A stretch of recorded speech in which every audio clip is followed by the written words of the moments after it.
Քաղաքապետի տեղակալ Գրիգորյանին հանձնարարական 75 ձեռնարկել համապատասխան միջոցներ հասարակական տրանսպորտի տոմսային համակարգի ներդրման շրջանակներում քաղաքապետարանի աշխատակազմի հասարակական կարգի պահպանության ծառայությանը վերահսկողական գործառույթ իրականացնելու լիազորություն սահմանելու նպատակով իրավական կարգավորումներ ապահովելու համար եւ զեկուցել։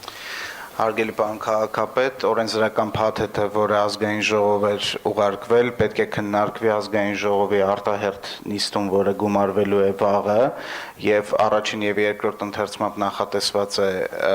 24 ժամյա ռեժիմով նախագծի ընդունում, նշված նախագծով նախատեսված է, որ քաղաքապետի որոշմամբ է սահմանվում այն աշխատանքային ստորաբաժանումը, որը իրավասու է լինելու համապատասխան վարչարություն իրականացնել։ Փաթեթի ընդունումից հետո արդեն համապատասխան որոշմամբ կարող է պարտականություն դրվել հասարակական կարգի պահպանության ծառայության վրա։ Շնորհակալ եմ պարոն Գրիգորյան,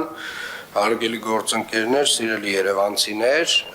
կարծում եմ 6 ամիսը կրկին անգամ բավարար ժամանակ էր, որպեսզի մենք հասկանանք, թե ինչ խնդիրներ ունենք նոր միասնական տոմսային համակարգի հետ կապված, եւ նաեւ բավարար ժամանակ էր, որպեսզի հասկանանք, որ երևանցիները ընդհանուր առմամբ գերակշիռ մեծամասնությունը շատ պատասխանատու է վերաբերվում տրանսպորտային վճարումներին եւ վավերականացմանը, բայց նաեւ ունենք քաղաքացիներ, ովքեր որ մտածում են միգուցե որ եկել է, այսպես ասած,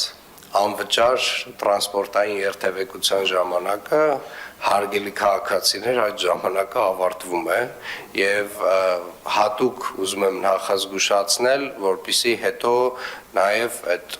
այսպես ասած մեծ բողոքները չլինեն, բա ինչի է այսպես եղավ, օրենսդրական փաթեթ է քննարկվելու վաղը ազգային ժողովում, որով որ արդեն նախատեսվում է հստակ տուգանք տրանսպորտային միջոցից օգտվելիս չվճարելու, չիդենտիֆիկացնելու, չվավերականացնելու համար եւ մենք իհարկե որոշ ժամանակ այս տեղեկատվական արշավը կիրականացնենք, բայց ինչ որ մի փուլից կսկսվի նաեւ տուգանվելը, կսկսվեն նաեւ տուգանվել այն մարդիկ, ովքեր որ չեն վճարում տրանսպորտից օգտվելու համար։ Եվ ես անկեղծ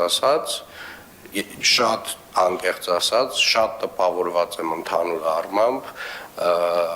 առանց փաստացի որևէ նմանատիպ պատժի գործիք կիրառելու մեր քաղաքացիների բարձր պատասխանատվության, որովհետև կրկնեմ, գերակշիռ մեծամասնությունը պատասխանատու ձևով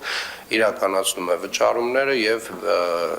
վալիդացիաները նույնպես իրականացում է։ Բայց երկրորդ հարցն է մնում, պարոն Գրիգորյան, երբենք ունենալու երկրորդ վալիդատորները ավտոբուսներում։ Պարոն քաղաքապետ, նախատեսվում է մինչև հուլիս ամսվա վերջը ավարտել, ես ուզում եմ հատուկ ուշադրություն հրավիրել, որ այնպես չի, որ այսօր որևէ շարժակազմում չկա, այսինքն ման-մագնիշի ավտոբուսները ամբողջությամբ կառավարված են երկրորդ վալիդատորով եւ ժոնգտոնգ ավտոբուսների մի մասը, հիմա հստակ թիվը չսխալվելու համար չնշեմ, հաջորդը կարող եմ զեկուցել, բայց ամբողջությամբ նախատեսում ենք ավարտել մինչև հուլիս ամսվա վերջ։ Ես եթե թույլ տաք մի հավելում էլ անեմ ձեր ասածին, ինչ վերաբերում է բողոքներին, ես կարծում եմ, որ հիմա այդ մասով առկա է մի հատ արդարացի բողոք, դա վճարող քաղաքացիների բողոքն է, այս սանկցիայի բացակայությամբ չվճարող քաղաքացիների համար։ Այլ բողոք օբյեկտիվ ես չեմ տեսնում ու չեմ կանխատեսում, ճիշտն ասած։ Շնորհակալ եմ եւ այդ բողոքը շատ արդարացի է, որովհետեւ այդ վճարումները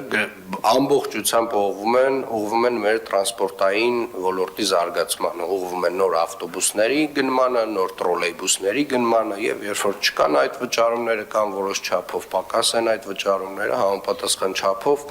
հավաքագրումը պակաս լինելու պարագայում ինչ որ բաներ հնարավորություն չի լինում գնել, փոխել, ավելացնել եւ եթե մենք այնուամենայնիվ ուզում ենք այս տեսակ ռելսերի վրա մնալ, այսինքն փոփոխությունների ռելսերի, որ ինչ որ պարբերականությամբ մեր տրանսպորտային միջոցները փոխվում են, թարմանում են, դառնում են էլեկտրական, դառնում են ավելի լավ, ավելի որակյալը,